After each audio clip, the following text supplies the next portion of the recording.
morning, Volkswagen. My name is Dan. My colleagues here, I have Mac, Lindsay, and Helen, and we're from Bolt Consulting. We're super excited to be here today to talk to you about your company. There's some things that have happened before, but we want to make sure that you're back on track so that we can actually see better future for Volkswagen. As you know, Volkswagen is people's car. It has been that for many, many years. But with something that have happened recently that has fallen apart. You have been leaders in corporate social responsibility initiatives. But with what have happened with Dieselgate, that has also fallen.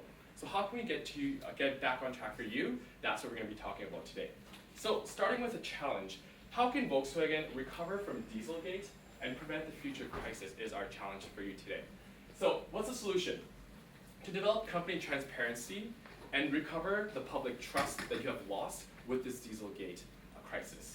Now, what's the impact for your company? Effective oversight of the whole company from the board and empowering culture within your employees and a sales growth of 7%. So just to paint a bit of a picture of what's already happened with your firm, I'm going to take you from Dieselgate until the present with some of the more crucial events that we feel are necessary to address. Beginning with September 18th, Dieselgate, stock price fell by 20% on the news hitting the public. Within 3 days, we had to name a new CEO and CFO and issue a public apology. Following this, on September 24th, we had a website apology with an admission of guilt, and by this point, our stock had been down by 40% from the initial incident. In the third quarter, we set aside $6.7 billion for costs associated with fixing these cars globally. And on January 4th, we basically came into 2 lawsuits that have now reached our table, the first of which is an emissions lawsuit from the US, and the second of these is an investor lawsuit. They're both worth, investor lawsuit is worth $40 billion, and the US emissions lawsuit is worth $18.375 billion as well. So at the present, our current stock price is down by 20%, and moving forward, we need to address some of these issues while we basically create a new cultural strategy for our firm. So taking a look at the leadership of Volkswagen, your company has 2 different boards. So you have a supervisory board and a management board. And you see some of the things is that people can hold membership on both boards and be on both the supervisory and the management level. As well, the audit committee is not directly independent from these boards to be auditing them. And as well, the board composition is something that's been talked about and looked at in the past, including having family members be sitting on the board and the amount of independent bodies on the supervisory board as well. So the key takeaway that we have from this is that the board provides an ineffective oversight of the company, and we've seen that throughout how Dieselgate was handled when reporting came up from lower levels in the company. So looking toward more of the employee side, so not necessarily these high-level executives and governing boards, but really who makes up the meat of your organization. So Volkswagen has been described as having an aggressive and authoritarian leadership style of management, and this is something we need to address to ensure that employees don't feel pressured to make certain decisions based on what sales targets are and things like that. It also has been described as having anticipatory obedience. This is kind of the model that Volkswagen works under, and it's something we really want to stray away from with the recommendations that we'll give today. And the last thing that we feel is really important to address as well is that all of the 7 key performance indicators are actually financially driven. They're financially based, and there's nothing really qualitative showing how employees love working there, or more qualitative, like I said, characteristics that are judging the success of your business. And the real key takeaway that we see here within your employees is that they're living in a climate of fear. They don't feel that they can make the decisions that they need to. They don't feel that they can report anything that's going wrong because they're living within this management style. And looking even further, which is more of like public perception, looking toward your customer base. So this is customers that have been with you previously. These are customers that are hopefully you'll be capturing within the future. You were the people's car for 80 years, and unfortunately these events have caused you to be able to stray away from that because people have a loss of loyalty, they have a loss of confidence in your products, and because of this, 11 million plus vehicles were actually affected by this crisis, and that, like we mentioned, has led to your stock dropping by 20% average since this crisis happened. So the key takeaway of this is that you do need to reestablish this trust with your customers in order to be successful in the future. Perfect. So bringing it back to the main question of today's topic is how can Volkswagen recover from the Dieselgate incident and prevent future crises? And our solution to you today is to develop the company transparency within internal structure first, and then recover that public trust so that the consumers feel safe and they feel like they're acknowledged when they do purchase a Volkswagen and they were driving a Volkswagen.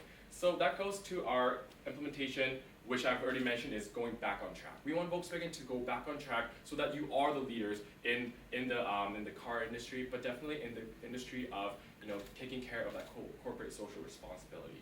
So we've talked to you about three main key takeaways today. First one was ineffective oversight with the board members. Second was the climate of fear that employees have when they're working. They're not comfortable working there because they are scared that they're going to get punished. That's a huge thing we have to touch on. And third was reestablishing that trust. So we want to work our way so that inside it builds first that trust, and then it works outside where the employees can see that they are doing something different, that they can actually get back on track. So what we want to do with this is I recommend 3 stages. First is leadership with that ineffective oversight, making sure that there is effective oversight within the board, and we'll be touching that, I'm sure, a little bit later. And second is that with that climate of fear, we want to change that culture within your company, making sure that the people are comfortable reporting concerns so that this doesn't happen again. Thirdly is the trust. We want to make sure that the consumers are confident and they know what's going on. We want to be transparent with these consumers so that they can actually rebuild that trust with Volkswagen and with the car that they currently have, but the car that they might purchase in the future. So the first stage of this is looking at the leadership of your organization and taking a look at some of the policies that govern that, looking at transforming those to ensure that there is that oversight, and when problems are brought forward, they are effectively addressed.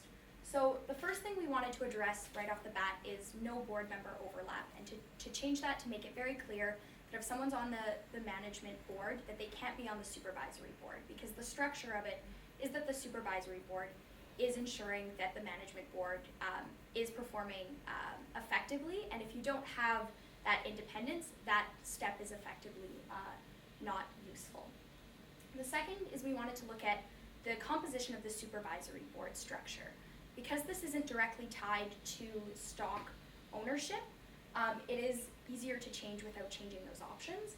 So we wanted to ensure that it was arm's length, the members that were on it, so that there was, we could address the concerns of nepotism that have existed in the past. And we also wanted to look at bringing on more independent members on that board. Right now there's only one member who represents a Swedish bank, and he's considered the only outsider sitting on that. So we would want to look at bringing in more members who would be able to bring an environmental perspective or just an outside perspective to that, to be able to monitor that. And the third, again, is to look at really formalizing the audit committee and to bring you in line with the actual wording of the German legal code in terms of that, so that there is that true independence, not just perceived independence. Again, because these are best practices that will ensure that if an employee brings something to the board, that it'll be able to be addressed. And that's our key kind of takeaway from this, is being able to have that effective leadership and management style to detect problems and ensure that they don't spiral out of control. And then the second component is our kind of internal employee culture. So right now, we're seeing that it was described as a chain of events that led to this, and it started all the way up at the bottom and made it all the way to the top. So to be able to address that, you really have to holistically look at your employee culture in your workplace. So the first thing we wanted to look at is the management, the kind of lower mid-level managers who are interacting day to day with your employees, your engineers. And we wanted to start by developing this culture of accountability and openness, and knowing that there's not a culture of fear, and going to have our managers go to mandatory training sessions. We'd be using a third-party provider to develop something that would really be stressing that, how to respond if an employee came to you with a concern, how to move forward from that. The second would be to look at those KPIs that Lindsay mentioned earlier and to be reevaluating that to make sure that they're not all financial. And so we would want to look at using a triple bottom line kind of measurement. So keeping the profit measurements in there because those are obviously important, but also looking at your employee satisfaction in your workplace and if they would feel comfortable coming forward. And then also looking at the environmental excellence of your products because that's where your innovation is going and where the market trends are. And so that would help you build an open culture in your workplace. The second component we want to introduce is the reporting. So currently right now, we want to, there isn't a guaranteed amnesty for whistleblowers. So we wanted to start and ensure that we have that whistleblower protection, ensure that's communicated out to all managers. If someone comes to you with a problem, that they're not to be fired or penalized for that. And to also look at ensuring there's HR safeguards in place, so if that does happen to an employee, that they're able to go through proper channels and resolve that issue. We'd also like to have an anonymous reporting system available so that if employees didn't feel comfortable coming forward at first, they could report an anonymous tip that would be looked into, and then at that point be contacting employees more to figure out more. So at least there's that initial, I don't think something's right, I'd like to report it, somebody can look into it as well. And this will just help you become aware of problems so that they don't spiral out of control like we saw with Dieselgate. And then the final thing is the kind of the employee culture overall. So addressing that culture of fear and that climate of fear that exists in Volkswagen that has been driven by these authoritarian leadership styles we've seen in the past. So we wanted to look at developing some principles for Volkswagen and to kind of keep them two-tiered. So honesty, which for employees would be, how would you feel if this was to be on the front page of the paper? Because they've seen that happen before, and we've seen the implications of that. And the second is excellence. So still focusing on the product, the excellence, and being a market leader. And we think having them clear and available to all employees so that there's something they see every day, posted in the lunchroom, can just help with that kind of subliminal understanding of this is a different culture.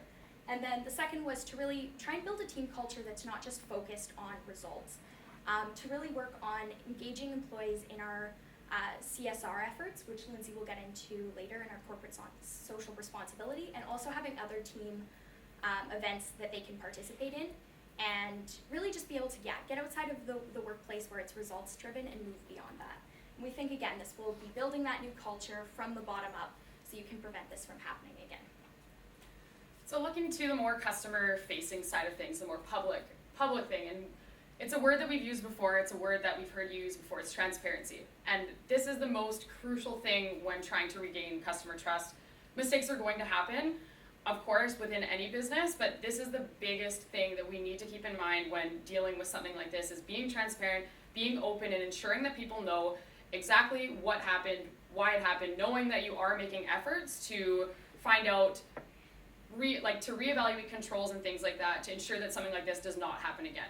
So with this, we have proposed two different kind of marketing mediums that we think will be useful for you to rebuild this trust.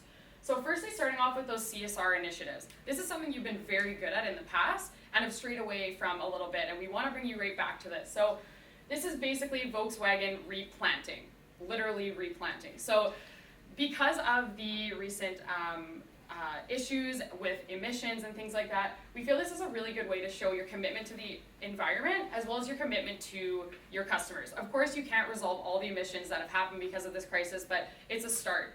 So what we're suggesting is planting trees within the communities that Volkswagen, this crisis has affected, and basically taking the 11 million cars that were affected and on the other side of that, planting 11 million trees for this impact that you've made. And like we've said, this is really to kind of show your consumers and the rest of the public that you do really care about this environment, and that there's an ability for you to be able to show off what you're doing within the environment. So we're speaking of doing a YouTube video, something like that that can get out there and you can show people exactly what you're doing in the community and why it's important. And secondly, looking at this safety assurance. A big thing that was mentioned to us is that consumers need to know that the vehicles that they're driving are still safe, even though this crisis has happened. So what we're suggesting for this is more of like a point of purchase safety assurance. So how we see this kind of I guess I'll envision it sort of. So if I'm buying a vehicle, the vehicle that I buy comes with a code that I'm able to input into my smartphone where I can see the stages where that my vehicle went through for safety assurance, how it was built. I can see who was involved in the process. Lush Cosmetics is a good example of this. On every tin of their face wash, face mask, anything like that, it shows that this product was made by Lindsay, and it shows a little like cartoon picture of Lindsay's face. So you know right there that this was actually attached to a real person who made this vehicle, was part of this process for you. And what we really want to see with this is an increase in consumer confidence. This is really where we're building up that trust again through transparency and showing exactly what's happening at Volkswagen. So looking into a brief timeline of what this looks like, we decided to go within the 2-year mark to show kind of the gradual implementation of this plan, as this is quite an undertaking because of the crisis. So tomorrow we want to start on this board policy audit. This is important to start right now, as this will take a little bit of time to implement these policies and changes. 1 to 3 months, begin planning CSR initiatives, develop these new KPIs, basically just starting the ground roots of this implementation to get us on our way.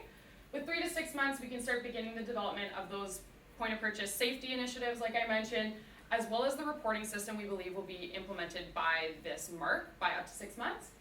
6 to 12, launching the CSR campaign online. Principles are finished, training will start by now, as it's all been outlined in these previous months. And within the 12 to 24 months, the board changes we do believe will be able to take effect, for sure by this time. And employee events, these will be ongoing kind of throughout the whole timeline. So I'd like to take you through a little bit of the costs and some of the financial considerations that we addressed earlier in the presentation. So again, our implementation is on the left-hand side here with CSR initiatives, marketing, training programs, events and reporting, and possible other fixed costs. So some of these other fixed costs, we have $6.7 million currently going into fixing these cars. We'd like to allot and kind of anticipate an extra $3 billion next year, just to be safe. Together, these basically create a $3.1 billion cost in our first year, with a $100 million ongoing cost for our new implementation every year after that. So if you look at our next chart, basically in 2015, we were on track for $3.2 billion in profit, and we actually received negative $3.5 billion. That's because we took $6.7 billion this year for our fixing. What we're suggesting is that by having another $3 billion allocated next year, and assuming that our sales have flatlined, which was suggested to us at $3.2 billion, we would be sitting around at roughly $100 million in profitability by next year. And by 2017, we would return to some of our original levels, around the $3.1 billion levels. Now, along with this, the two ongoing lawsuits we would like to address are the investor lawsuit of $40 billion. We feel that with a return to some of our great brand principles and stock values over the next 2 years, this lawsuit is going to be dropped. And additionally, our US emissions fines, we're willing to broker a deal with them, and they're willing to move forward on what a possible electric vehicle in their market might be. Some of the risks associated with our strategies. The first of these is continued settlement costs that are greater than $9.7 billion, which is the $6.7 and the $3 billion we also included for the next year. Something that we could do is begin to issue some corporate debt. I know we've been downgraded by Moody's slightly to the next tier, but we could still get corporate debt issuance at a reasonable level, we believe, to cover what any other outstanding costs might be. Additionally, again, the emissions lawsuit and pressure being created by that, we could cut a deal for electric vehicle development, which is the direction that our firm is already moving in as it is. And lastly, culture slow to change within your firm. So at the 15-month mark after all of our cultural implementations, if things are still slow to change, we would like to implement more training sessions or fine-tune the existing ones that we have. Perfect. To sum up everything, we gave you a solution to develop company transparency and recover that public trust. And this can impact with effective oversight, empowering culture and sales growth. How we want to get there is by 3 steps. By making sure that your leadership is set, that leadership is good to go with a smaller portion of people. Then your employees are ready to go and meet these needs by building these cars. Then you have these consumers who are ready to build that trust again, so you're back on track as people's car for Volkswagen. Thank you very much. We'll open the floor to questions.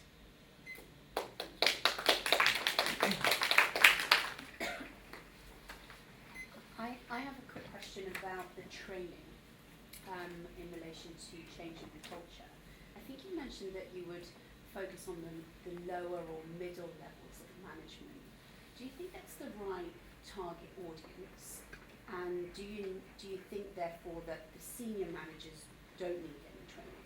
Yeah, so we would still be having training programs for the senior management. I must have misspoke, I meant to communicate all 3 levels, but we would want to have kind of more personalized training at those senior levels, more one-on-one conversations about it, because it does have to come from the top.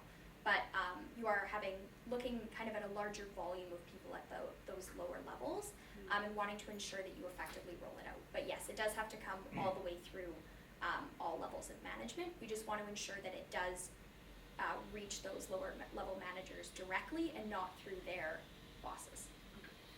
And do you think training is enough, or do you think that we actually need to remove some people?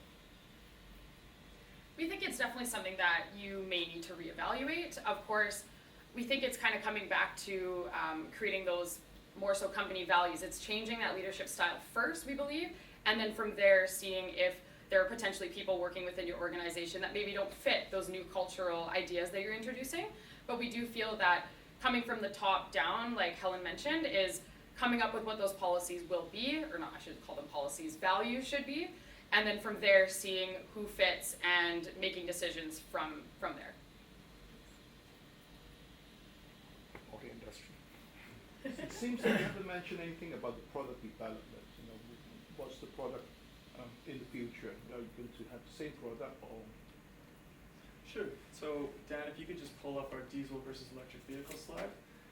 We kind of did a bit of a brief analysis on what our current situation is now that this Dieselgate occurred, with some plus and negatives on both sides of what each vehicle kind of would carry for our company. So at the moment, you are currently moving into the electrical vehicle market and starting to develop some of these technologies, which is not only for Europe, but also for the US. And we feel that this is a smart move. First of all, because there's bad media publicity and there's a lot of poor image towards the clean diesel side of things, particularly in the US market where vehicles that are diesel are only 3% of the market. So an electric vehicle move is a natural one to make. Combined with this, there's difficult pollution standards that are involved with these diesel vehicles, and it's becoming increasingly difficult for you to actually achieve these. So an electric vehicle standard might be a lot easier for you to move forward and avoid such kind of circumstances in the future. Additionally, a hybrid and electric vehicle would really be a new face for your organization, kind of a new step forward. And that, again, these are much easier pollution standards to hit, and it's easier for you to avoid those US pollution fines that I addressed earlier on, the ongoing lawsuit. So we do feel that that is a correct direction to move in. Thanks. Just a thought here. The problem been defined as a problem of credibility and trust. And we've got some solutions for that. But the way you assess the problem or the magnitude of the problem is more in terms of stock price going down and other things. Do you believe that those metrics reflect the size of the problem? Or could there be a better way of assessing the real damage being done to the company from a point of credibility and trust? So just to understand your question, you're suggesting that, sorry, could you repeat the question? So let's say if the issue you're trying to address is the damage to the company's credibility and trust, how do we know that what is the extent of damage? Stock price being down by 20% doesn't mean much because stocks are owned by family and Qatar holding, so therefore it's not really a voice of the people who are supposed to be having this concern about the company's trust issues. Yeah, so definitely stock price is something that you can see the immediate effects of this in that you see those market fluctuations when those happen, and that's the data that we have now. Another key metric is, of course, sales for how we would be assessing that in kind of what the average consumer is doing and how they feel about you. But as car purchases are kind of more long-term decisions, we haven't seen that reflected as directly in that, but in terms of long-term monitoring of the health, then that would also be something that the company would definitely take into account as how they are moving forward. Would somewhere maybe a voice of customer survey or a questions around tracking what the trust on the company is would help? That's definitely something that will be important within this, and something that you obviously have been transparent about these incidents so far, and that's something we think has been a really great thing. But talking to the consumers, we definitely believe is your most valuable asset right now. As Helen mentioned, we haven't necessarily seen the magnitude of the effects of this crisis yet within sales numbers. We've seen some go down, some stay with flat sales, but we haven't seen that growth that Volkswagen has continually progressed through within the past few years. So yes, we do think that speaking to the customers is one of the most valuable things, even though it is a qualitative measure over a quantitative sales figure. Okay, if I may just follow through with that. The whole issue was triggered by the emission tests, and that was a technology problem, right? But that got magnified because it became a trust issue because someone did lie or cheated about the whole thing. Have you considered how do we fix that technology problem? Yeah, so definitely I think that's something that needs to be addressed and needs to be fixed. And Volkswagen will be able to, you do have assets that you would be able to put into research and development into addressing that technological problem. But the most important thing at this point, we think, is your image and your reputation in terms of how consumers see you, so that you're able to get that demand from customers and that they're still interested in your product and trust your brand, because that process of redeveloping the diesel engine is going to take a while, and being able to get electric cars into the market and moving forward is going to take a while. This is kind of the interim of how you are able to sustain yourself, rebuild that trust before you get to that stage. Because yes, it is obviously important to be addressing and to be able to produce a diesel car manufacturable in that market. If you're talking about the image and preserving that of the company, did you consider brand change? Should the company call itself something else, not Volkswagen anymore?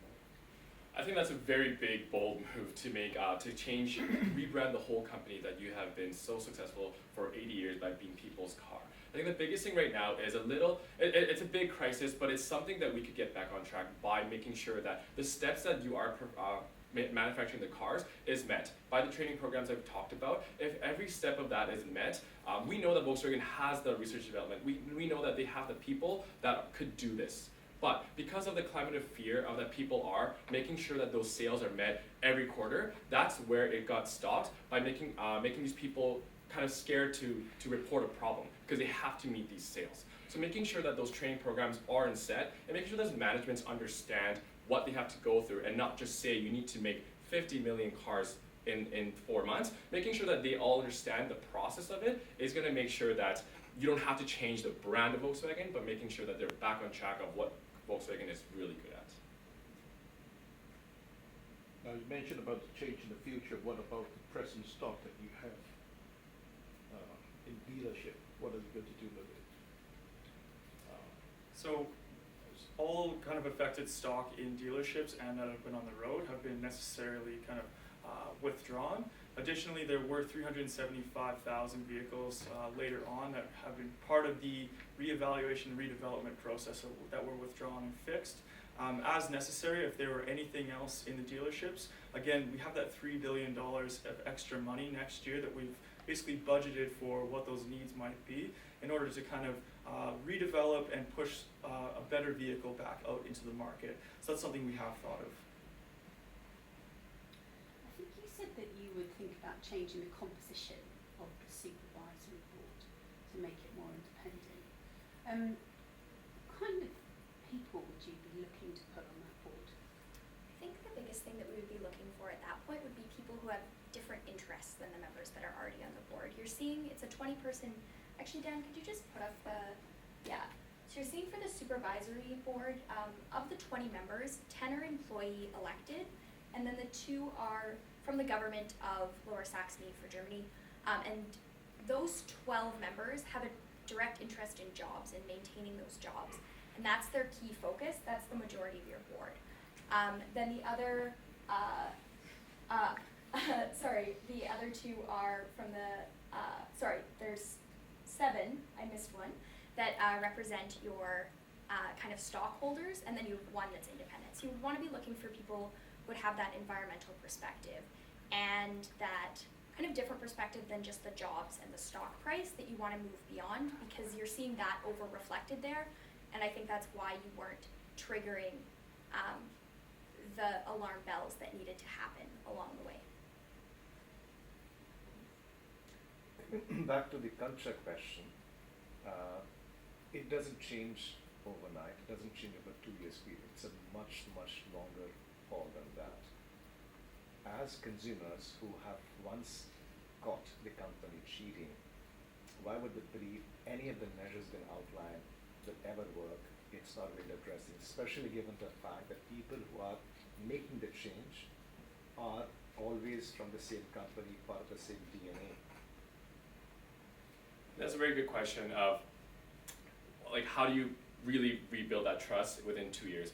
And that's something that of our plans is something that they can actually move forward with, making sure that if these plan is working, they can actually develop more on top of it. Yes, it is true that when you see Volkswagen make a mistake and how can you rebuild that trust, but that's what we build up our trust stage to make sure that people see and people can trust within individually. If we talk to a consumer directly when they are thinking of purchasing a Volkswagen, and then they can actually interact individually by seeing the process of the actual car being made and that we've made the mistake before. So because Volkswagen came out and said, yes, we did make a mistake and yes, we're looking into fixing these problems, there's one stage of this public relations. And the second stage is we want to make sure to gain that confidence from customers to see that, yes, individually they are talking to me to make sure that this car is going to be a better product in the future for myself, for my family, and so on. In addition to that, I believe the direction of movement into the electric vehicle market does present a fresh face for the company, moving away from the so-called clean diesel that has given us problems in the past. So it would be a very natural step.